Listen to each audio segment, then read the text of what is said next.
Hello बच्चों, क्या हाल चाल और बताइए कैसे हैं आप सब। How are you. Welcome to my channel and myself Rohit Kesari.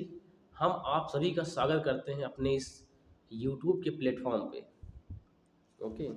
और बताइए आप कैसे हैं और आपका सिटिंग हावर पढ़ने का क्या है। आप कितने घंटे बैठ के पढ़ाई करते हैं, क्योंकि इसी से पता चलता है, जैसा कि हम रोज़ कहते हैं, कि आपकी कैपेसिटी क्या है और आपका लेवल क्या है और आप कहाँ तक जाएंगे, क्योंकि यही जो हावर्स हैं पढ़ने के यही डिसाइड करते हैं।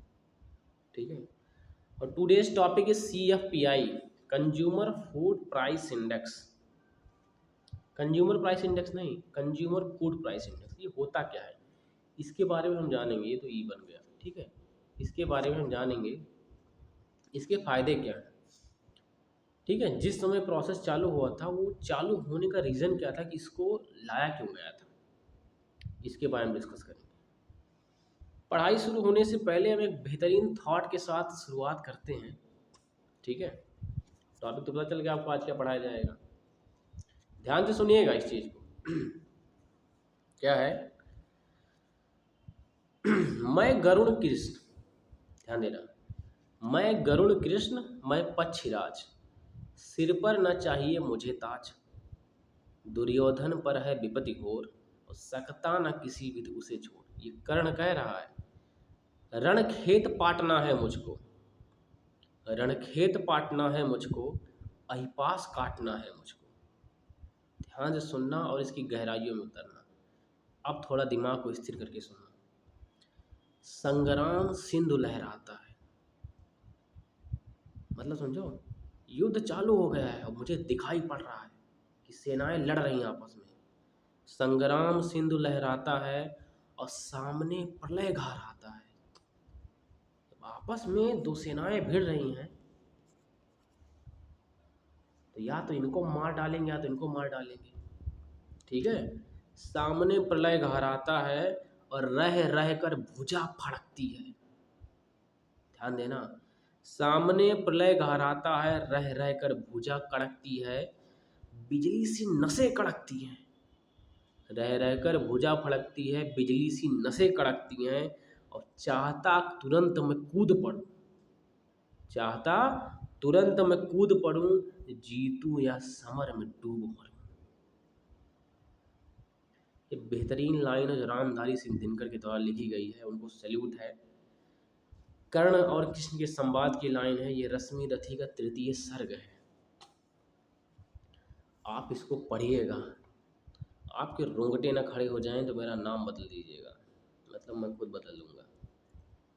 ठीक है।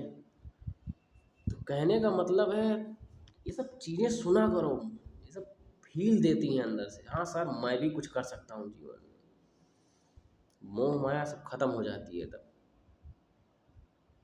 केवल लक्ष्य की तरफ दिमाग फोकस कर देता है। बात समझ में आया। सो लेट्स स्टार्ट करते हैं अपनी पढ़ाई की तरफ। आज का टॉपिक है CFPI, consumer food price index. ये क्या होता है, ठीक है। एक सेकेंड।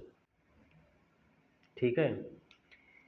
मैं इसमें हर एक टॉपिक आपको क्लियर कराऊंगा, हर चैप्टर का। पूरी इकोनॉमी की सीरीज में हर चैप्टर से हर टॉपिक क्लियर कराऊंगा।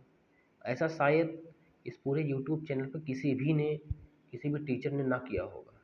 बात समझ में आई। ठीक है। स्टार्ट करते हैं बिना ज़्यादा बातचीत की। कंज्यूमर फूड प्राइस इंडेक्स, इसका महत्व है क्या, CFPI का महत्व है क्या। देखो, फूड प्राइस इंडेक्स को लाने की ज़रूरत क्यों पड़ी हमें, आप एक बार सोचिएगा इस चीज़ को। मैं बताता हूँ। इसकी ज़रूरत इसलिए पड़ी क्योंकि जो फूड है ये हमारा इसेंशियल कम्युनिटीज़ के अंदर आता है। इसेंशियल से भी ज़्यादा इसेंशियल है, कि बिना इसके आप जीवित रह नहीं सकते हैं। पहली बात, खाने के बिना आप जीवित रह पाएंगे, नहीं जीवित रह पाएंगे। ठीक है। क्योंकि इसी से ऊर्जा, इसी से एनर्जी का क्या कहते हैं, ट्रांसपोर्ट होना है, इसी से आपको एनर्जी मिलेगी। और इसी एनर्जी के बाद आप इंफ्रास्ट्रक्चर में अपना योगदान दे पाएंगे, आप रिसर्च और डेवलपमेंट में अपना योगदान दे पाएंगे, आप इनोवेशन में अपना योगदान दे पाएंगे। आप कंट्री की पॉलिटिक्स में अपना योगदान दे पाएंगे। बात समझ में? जो कंट्री की नीड है आप उसको तभी फुलफिल कर पाएंगे जब आपके पास प्रॉपर एनर्जी लेवल होगा। और एनर्जी लेवल आएगा कहाँ से? एनर्जी लेवल इस फूड प्रोसेस से आएगा। यही कारण है इस फूड प्राइस इंडेक्स को लाने का, क्योंकि अगर फूड का प्राइस ही नियंत्रण में नहीं रहेगा, अगर जो आप खा रहे हैं वही नियंत्रण में नहीं रहेगा, मतलब जितना अमाउंट आपको चाहिए खाने के लिए वही आप तक पहुंच ही नहीं पा रहा है, तो देश की जो जनता है, देश की पॉपुलेशन जिसके द्वारा पूरे देश का निर्भर, पूरे देश का क्या कहते हैं प्रोग्रेस आना है, वो कैसे हो पाएगा?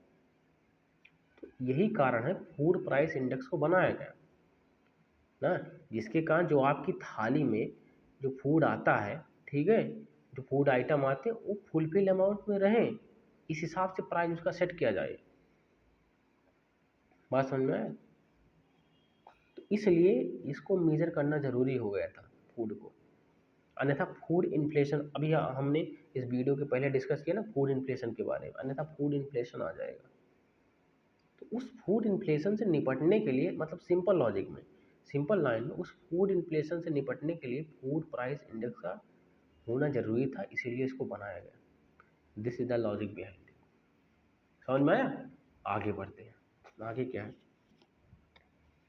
Average at a low of 2.9% during the 21-22 के समय 2.9% के आसपास इसका लेवल था फूड प्राइस इंडेक्स का, ठीक है। ड्राइविंग सन 2021 दिसंबर था, वहाँ उसमें क्या कहते हैं 4% तक ये बढ़ा था। आगे क्या है?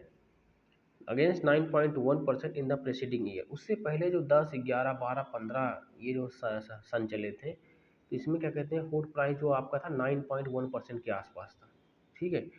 आगे है retail core inflation average at 5.4% in the comparison to 5.9% of the presiding year, ठीक है, below 6% during the whole period. जो रिटेल कोर इन्फ्लेशन था ये सन 2020-21 के दौरान क्या कहते हैं ये 6% के नीचे ही था। अब आपको ये डाटा तो ठीक है याद रखिए, लेकिन उसके पहले आपको समझना है कि रिटेल कोर इन्फ्लेशन क्या होता है। मैं एक एक पॉइंट आपको समझाऊंगा इस वीडियो में। रिटेल कोर इन्फ्लेशन क्या होता है?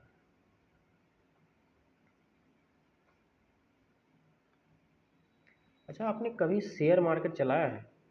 अगर आप शेयर मार्केट चलाए हो तो वहाँ पे दो चीज़ आपको दिखाई देता है, मतलब जो कंपनी के अंदर क्या कहते हैं अपनी हिस्सेदारी रखते हैं, वहाँ पे दो चीज़ रखता है, एक रिटेल रहते हैं और एक प्रमोटर्स रहते हैं।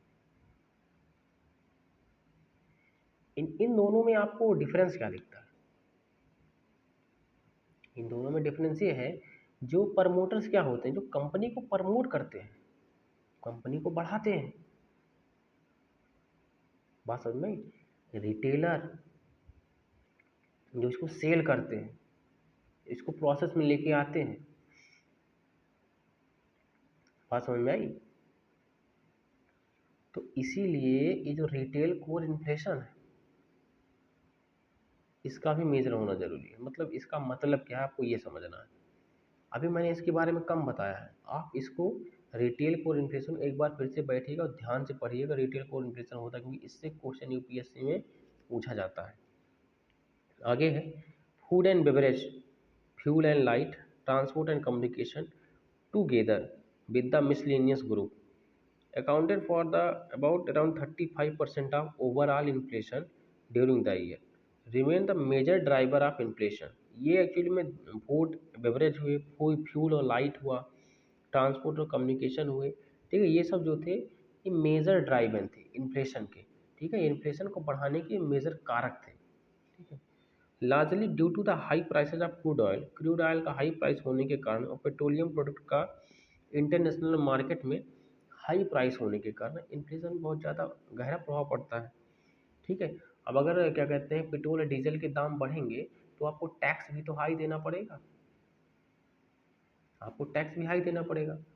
जब टैक्स हाई देना पड़ेगा तो आपकी जेब से क्या कहते हैं जो पैसा होगा निकल के बाहर जाएगा, यही तो निकल जाएगा ना, तो मतलब क्या होगा आपकी परचेजिंग पावर कैपेसिटी जो पीपीसी है ये आपकी कम होती चली जाएगी। जब परचेजिंग पावर कैपेसिटी अब कम होती चली जाएगी, मतलब आप गरीब होते चले जाएंगे। जब आप गरीब होते चले जाएंगे तो आप क्या कहते हैं, जो वर्ल्ड बैंक के द्वारा डिसाइड किया गया है कि मिडिल इनकम कंट्री लोग, क्या कहते हैं, middle income people, lower middle income people, तो उस हिसाब से आप डाउन होते चले जाएंगे। जब जिस हिसाब से आप डाउन होंगे उसी हिसाब से आपकी कंट्री भी डाउन होती चली जाएगी। उसी हिसाब से जो आपकी कंट्री के अंदर पीपल रह रहे हैं उनकी परसेंटेज क्या है, मिडिल इनकम पीपल ज़्यादा है, लोअर मिडिल इनकम पीपल ज़्यादा है, या फिर रिच लोग ज़्यादा है, उसी हिसाब से वो डिसाइड होने लगेगा। ठीक है, यहाँ तक समझ में आया। इसको बोलते हैं कनेक्टिविटी। आगे क्या है, meanwhile RBI 6 monetary policy सन 2021 में, एक चीज़ याद कर लो, ये 6 monetary policy, six MPC RBI की, ठीक है, 21-22, ये नोट करके रख लो, तुम चाहे जो एग्जाम दो उसमें ये काम आएगा। ठीक है, अनाउंसर ऑन फरवरी 10 सन 2022 estimate the headline inflation 5.2% for the financial year 21-22। ये उतना इंपॉर्टेंट नहीं तुम्हारे लिए, ये तो डाटा दिया है। Divergence was seen in the inflation rate on WPI and CPI जून 19 और दिसंबर सन 2021 के बीच में इन्फ्लेशन में एक डाइवर्जेंस देखा गया, क्योंकि दोनों के बीच में डिफरेंस देखा गया। डाइवर्जेंस मतलब क्या था, एक तो पहली बार स्पाइक हो रहा था, उसके बाद फिर डाउन होने लगा। ठीक है, बाकी आप इकोनॉमिक सर्वे जब 21-22 पढ़ेंगे ना, पढ़ते हैं ना, पढ़ते हो इकोनॉमिक सर्वे 21-22, पढ़ा करो। जब आप पढ़ोगे तो आपको पता चलेगा, ठीक है, किस हिसाब से इन्फ्लेशन का अप ट्रेंड आया, किस हिसाब से इन्फ्लेशन का अप ट्रेंड आया, फिर इन्फ्लेशन का डाउन ट्रेंड आया। ठीक है, तो उसमें समझ में आएगा डाइवर्जेंस किस पॉइंट पे हुआ और किस पॉइंट पे आके उसने इन्फ्लेशन बेस बना के वहाँ पे रुक गया। बात समझ में आई, मतलब इक्विलिब्रियम पोजीशन पे आ गया। आगे बढ़ते हैं। ठीक है, आगे है WPI conceptual difference in their purpose, design and price behaviour of item between them, difference in the weight of item, services not included in CPI, 40 services carry a weight of 23.4% in it, lagging demand pickup in the case of CPI। अच्छा, हमें एक चीज़ ये बताओ, ये तो ठीक है WPI CPI के अंदर क्या क्या इंक्लूडेड है, क्या क्या नहीं इंक्लूडेड है। ये जो सर्विसेज हैं, ये CPI के अंदर क्या कर रही है, क्या इनका होना नेसेसरी है CPI के अंदर, इनकी नीड है, ये बताओ तुम। CPI के अंदर सर्विसेज का होना मतलब ये ठीक है या अच्छा है या बुरा है, ये बताना। और इनका महत्व क्या है, इनके कारण क्या क्या इन्फ्लेशन में चेंज होता है। क्योंकि जो सर्विसेज हैं ये तो वर्चुअल है, क्या ये तुम्हें दिखती हैं? इन्हीं सर्विसेज को हम सॉफ्ट कॉर्नर बोलते हैं।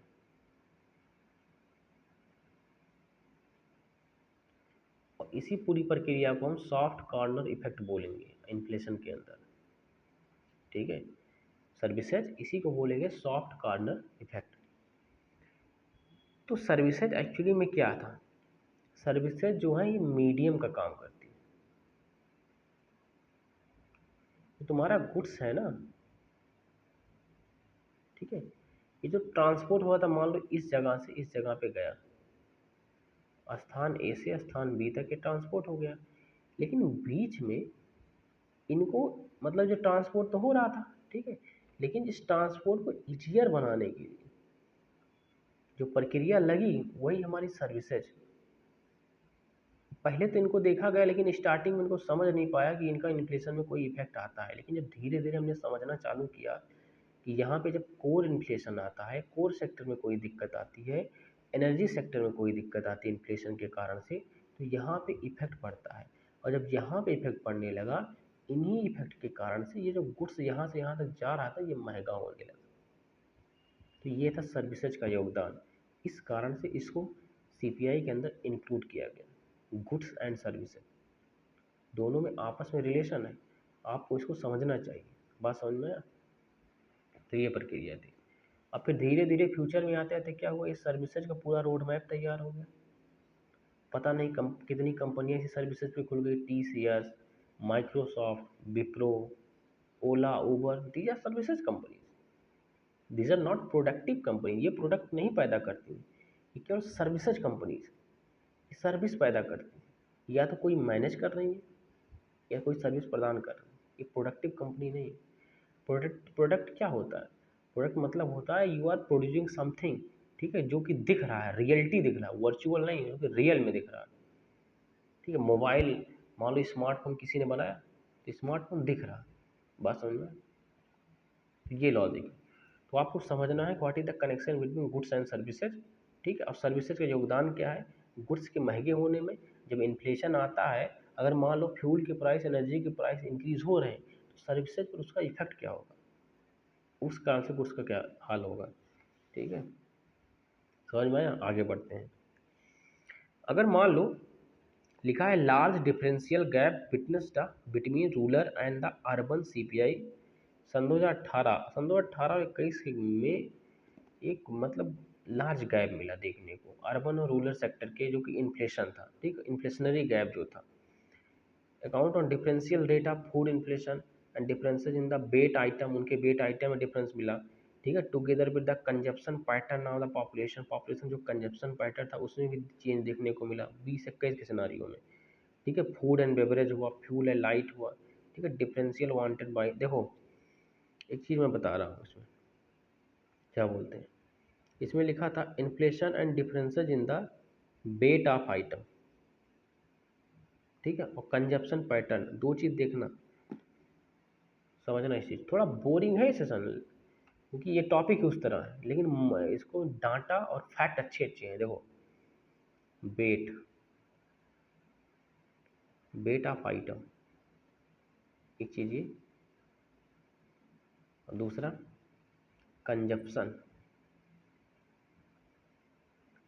Consumption pattern. अच्छा बताओ इनका इन्फ्लेशन से क्या संबंध, सोचो इनका इन्फ्लेशन से संबंध क्या है? अगर एक चिप्स की पैकेट आपको 5 रुपए की मिलती थी एक समय में, वो पूरी पैकेट भरी रहती थी, अभी क्या है पूरी पैकेट खाली रहती है, थोड़ा सा नीचे भरा रहता है, मतलब 1/4 पार्ट, नहीं 1/3 पार्ट मान लो, बाकी उसमें हवा भरी रहती है। चिप्स का क्या कहते हैं, चिप्स का पैकेट उसका वेट कम हो गया ना, मतलब आइटम का जो वेट है वो कम हो गया, उसमें जो नंबर ऑफ आइटम थे वो भी कम हो गए। मतलब ये हुआ क्यों, बता सकते हो? ये रीज़न है, अगर क्योंकि जो पहले 50 रुपया था वो तुम्हारे रुपए की वैल्यू के ऊपर डिपेंड करता। देखो यहीं से तुम्हें समझ में आएगा कि रुपए की वैल्यू का महत्व क्या है। पहले तुम्हारे रुपए की वैल्यू की कीमत और थी, मान लो एक समय था तुम्हारे रुपए की वैल्यू 1 रुपये में $1 मिलता था, आज 10 रुपये में, 80 रुपये में $1 मिल रहा है। मतलब क्या, तुम्हारी रुपए की वैल्यू कम हुई है, और रुपए की वैल्यू कम होने के कारण ये जो तुम्हारा शहर है, तुम्हारा गांव है, यहाँ पे जो आइटम मिलते थे पहले 1 रुपये में तुम 4 खरीद लाते थे, आज तुम 1 रुपये में आधा पा रहे हो। बात समझ में आए? पहले तुम 5 रुपये का 10 किलो आटा लाते थे, आज 5 रुपये का 1 किलो आटा ला रहे हो। बात समझ में आए? तो ये रीज़न है, इसीलिए ये जो वेट ऑफ आइटम होता है ये भी इन्फ्लेशन के ऊपर अच्छा खासा इफेक्ट डालता है, और इन्फ्लेशन के कारण वेट ऑफ आइटम के ऊपर अच्छा खासा इफेक्ट आता है, मतलब वस्तुओं के वजन में कमी आने लगती है। बात समझ में आया? दाम तो वही रहेगा लेकिन उसी दाम में कम वजन की वस्तुएं तुमको मिलने लगेंगी। बात समझ में? और ये कंजप्शन पैटर्न भी, ये देखो कई तरीके से डिसाइड करो, थोड़ा अलग लिखने दो। ये जो कंजप्शन पैटर्न होता है ये कई तरीके से डिसाइड होता है। इसमें क्या होता है, जो आप खा रहे हैं ना, मान लीजिए आप 5 रुपए की चीज़ अभी खा रहे थे, इसमें कई पहलू हैं। कोई चीज़ 5 रुपए की मिल रही थी, आप खा रहे थे, और कल को 50 रुपया होगी, लेकिन आपकी जो परचेजिंग पावर कैपेसिटी है, ठीक है, वो बढ़ी नहीं। आपकी परचेजिंग पावर कैपेसिटी अभी क्या कहते हैं 5 रुपया ही है, तो आप इस सामान को खरीद पाएंगे? आप नहीं खरीद पाएंगे। तो आप क्या करेंगे, इसको छोड़ देंगे, इसको छोड़ के आप किसी और डायरेक्शन में शिफ्ट होंगे जहाँ वो 5 रुपये के हिसाब से आपको चीज़ मिल जाए। मतलब क्या हुआ, आपके कंजप्शन पैटर्न में चेंज हुआ कि नहीं हुआ? हुआ चेंज ना। अगर मान लो तो तुम्हारा हाल है, और तुम्हारी कंट्री में 50% पॉपुलेशन का यही हाल हो गया तो इस वस्तु की बिक्री कम हो गई कि नहीं? कई चीज़ों को कनेक्ट करना है यहाँ से, इस वस्तु की बिक्री कम हो गई। जब इस वस्तु की सेलिंग कम हो गई, अब इस वस्तु का प्रोडक्शन भी कम हो जाएगा। इस वस्तु का जब प्रोडक्शन कम हो जाएगा तो मतलब क्या, इसकी पैदावार भी कम हो जाएगी। और जब इसकी पैदावार भी कम हो जाएगी तो इसमें जो वर्क कर रहे थे लोग, इंजीनियर, क्या कहते हैं डॉक्टर, उसके बाद क्या कहते हैं वर्कर, यहाँ से निकल जाएंगे। एक फील्ड तुम्हारी यहाँ से ख़त्म हो रही है, ध्यान देना। और फिर इसका कहीं ना कहीं से क्या कहते हैं प्रोडक्शन भी हो रहा होगा, किसी अनाज से इसका प्रोडक्शन हो रहा होगा ना, तो हो सकता है उस अनाज की पैदावार भी कम हो जाए। और उस अनाज की पैदावार होने के ना होने के कारण क्या कहते हैं जियोलॉजिकल इफेक्ट भी इसके ऊपर आए। हो सकता है इन्वायरमेंट की साइकिल में चेंज भी आ जाए। हो सकता है वो कोई ऐसा क्रॉप था, कोई ऐसा फसल थी जिसके कारण से पृथ्वी से ज़्यादा वाटर कंज्यूम करता था, लेकिन अब उस फसल के ना होने से वाटर कंजम्पशन कम हो गया। और या फिर कम वाटर कंज्यूम करता था, उसके स्थान पर दूसरी कोई ऐसी फसल आ गई जो अधिक से अधिक पानी कंज्यूम कर रही है, तो वाटर स्कैरसिटी की भी समस्या होने लगी। और उससे जो तुम्हारा वाटर साइकिल वो भी चेंज होने लगा। बात समझ रहे हो? और सोचो अगर तुम्हारे देश में इस वो क्या कहते हैं फसल की कमी होगी, और सोचो कई ऐसे देश होंगे जो तुम्हारे ऊपर डिपेंडेंट रहे होंगे, निर्भर रहे होंगे कि सर के यहाँ से ये फसल आएगी, ये क्रॉप आएगा, ये मटेरियल आएगा, जिस कारण से हमारे देश का पेट भरेगा। तो वो देश तो भुखमरी में जाने लगेंगे ना, उनके यहाँ इसकी कीमत बढ़ जाएगी।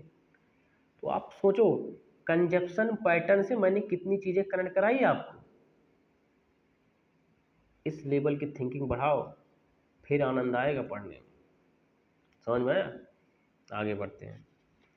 तो जब पढ़ा करो ना तो ऐसे छोटे छोटे सेंटेंस को पकड़ लिया करो, और पकड़ने के बाद उनका एनालिसिस किया करो भरपूर। ठीक है, when you doing this step, जब तुम एनालिसिस करते हो या तुम कर रहे होते हो जब एनालिसिस, तो दिमाग में कई थॉट अच्छे अच्छे आते हैं उससे रिलेटेड। दिमाग एक्चुअली में रिसर्च करता रहता है सेल में ना, तो उन्हीं थॉटों से तुम्हारी ग्रोथ होने लगती है उस सेक्टर में। तो ये है नॉलेज का एक्सपेंशन। इस तरह पढ़ो ना यार। आगे बढ़ते हैं, समझ में आया? आगे इन्फ्लेशनरी काजेज। ठीक है, महंगाई बढ़ने के कारण क्या है देखते हैं। Close analysis of inflationary trend does not pinpoint any one reason. ठीक है, तो इन्फ्लेशनरी कारण है, किसी भी एक पॉइंट को आप मतलब एक रीजन को आप नहीं कह सकते यही एक कारण जिसके कारण पूरी क्या कहते हैं दुनिया में इन्फ्लेशन का कारण आया, फिर पूरे देश में इन्फ्लेशन आया। For inflationary pressure in India like however expert have cited all good and bad reason behind it which can be seen as given below। ठीक है, इन्फ्लेशनरी जो कारण होता है केवल एक वस्तु से नहीं होता है, इसके पीछे मल्टीपल रीजन होते हैं और वो कई दिनों से चल रहे होते हैं। जब हम उनको ट्रैक नहीं करते हैं, ये फार्मूला मेरा याद रखो ना, T equal to T, T for trap और टी फॉर ट्रैक। जब तुम कोई प्रक्रिया चालू करते हो तो उसमें तुम ट्रैप होने लगते हो, लेकिन जब तुम उसको ट्रैक करना चालू कर देते हो तो तुम उससे निकलने लगते हो। बात समझ में आई? Track equal to trap equal to track. तो वही कारण है, जो इन्फ्लेशनरी प्रेशर आता है वो केवल एक वस्तु से नहीं आता है, उसके पीछे कई रीज़न रहते हैं। केवल एक पिन पॉइंट पे नहीं होता है कि यहीं से इन्फ्लेशन बढ़ने लगा, नहीं, उसके पीछे कई सालों का प्रेशर रहता है। लेकिन जो देश उसी को टैकल करने में कामयाब होता जाता है वो इन्फ्लेशन से बचता चला जाता है। बात समझ में आई? तो ये है प्रक्रिया। ओके, बाकी चीज़ें हम कल डिस्कस करेंगे, मतलब नेक्स्ट वीडियो में। ठीक है, तो इस तरह आप पढ़ो। प्लीज़ कमेंट कीजिएगा अगर आपको वीडियो अच्छा लगा हो, आपको टॉपिक अच्छे से समझ में आया हो। ये जो चैप्टर है पूरा ना, ये मतलब पूरी किताब डिस्कस करेंगे और जितने भी टॉपिक हैं उसके सब डिस्कस करेंगे। उन टॉपिक में जितने छोटे छोटे सिनारियो आ रहे हैं सब कुछ हम डिस्कस करेंगे इकोनॉमी को, क्योंकि इस तरह कोई यूट्यूब पे पढ़ाया नहीं है। सब आते हैं टॉपिक पढ़ते हैं, वहाँ से पूरा पढ़ा देते हैं, और बच्चे कंफ्यूज रहते हैं जब वहाँ से छोटे छोटे पॉइंट्स उठा के क्या कहते हैं सवाल पूछने लगता है यूपीएससी। बात समझ में आई? तो हमें चीज़ों को कनेक्ट करते हुए पढ़ना है,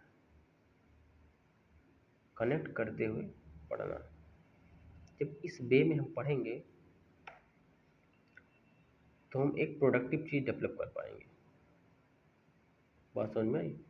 तो हमें इसके लिए पढ़ना है, हमें सीखना है चीज़ों को और समझना है, महारथी ही बनना है, हमें नंबर नहीं पाना है, हमें महारथी ही बनना, क्योंकि यहीं से हमें इन्वेंशन करेंगे, यहीं से इनोवेशन पैदा होगा। ये जो अंदर का डर है ना, उसको निकालने की यही प्रक्रिया है। खुद से कहा करो नहीं, सबसे ऊपर जाना है।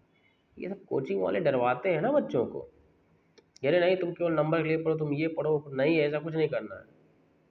फोकस पूर्णता होना चाहिए किसी भी चीज़ में, उसमें लीन हो जाओ पूर्णता, फिर देखो तुमसे कोई निकल पाए, बताओ। बात समझ में आई? सो इसी के साथ वीडियो को अपने समाप्त करते हैं।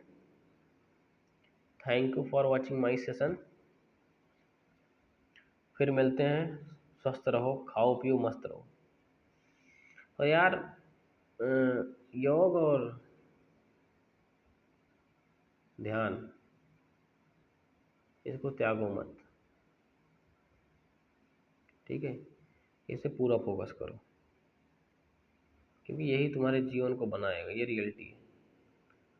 थोड़ा नर्वस तुम लोग हो जाते हो जब कोई चीज़ होती नहीं तुम लोग के जीवन में, एक्चुअली वो ऐसा कुछ है नहीं। वो नर्वसता थोड़ी समय की रहती है, क्योंकि अंधेरा थोड़ी समय के लिए होता है। ये कहने की बात नहीं, ये रियलिटी है ब्रो, दिस इज रियलिटी। अंधेरा केवल थोड़े समय के लिए ही होता है, उसके बाद ढेर सारा उजाला होता है। इसलिए परेशान मत हुआ करो, जीवन को शांति से और पूर्णतः दिमाग लग, जितना दिमाग है तुम्हारे पास उतना इनफ है। तुम जिस भी चीज़ के लिए सोच रहे हो, जिस भी चीज़ के लिए गोल है तुम्हारा, तुम उसमें चारों तरफ दिमाग लगा लो, हाँ ऐसे ऐसे मैं करूँगा, हो गया बस। उसके बाद तुम कर जाओगे, उसके बाद और किसी की मत सुनो, क्योंकि तुमने दिमाग लगाया, क्योंकि करना भी तुम्हें, ठीक है? तो यही प्रक्रिया है, और मेहनत करो हचक के, ठीक है? कोई कहीं से नहीं पैदा हुआ है, कोई गॉड गिफ्टेड नहीं संसार में। जितने भी लोग बने उन्होंने जमकर मेहनत की है, तपस्या जमकर की है। बिलगेट्स अगर बिलगेट्स बने हैं तो उसके पीछे कई रातों दिनों की मेहनत है। 24-24 72 घंटा वो पढ़ता था रियलिटी में, तब वो जाके बन पाया बिलगेट्स। बात समझ में आई? भाई करना तो पड़ेगा ही, और रियलिटी है। जब तुम करते रहो, बस सेल्फ पे विश्वास रखो कि नहीं सर मैं कर ले जाऊंगा, वही बिलीव तुम्हारा खत्म हो जाता है, क्योंकि तुम्हारे अंदर SD सिंड्रोम की एंट्री हो जाती है, सेल्फ डाउट सिंड्रोम। इस पर वीडियो आने वाला है, ठीक है? इस तरह करो यार चीज़ों को, ओके? Thank you. वीडियो अपना क्लोज करते हैं, फिर मिलते हैं नेक्स्ट वीडियो में। जय हिंद, जय भारत।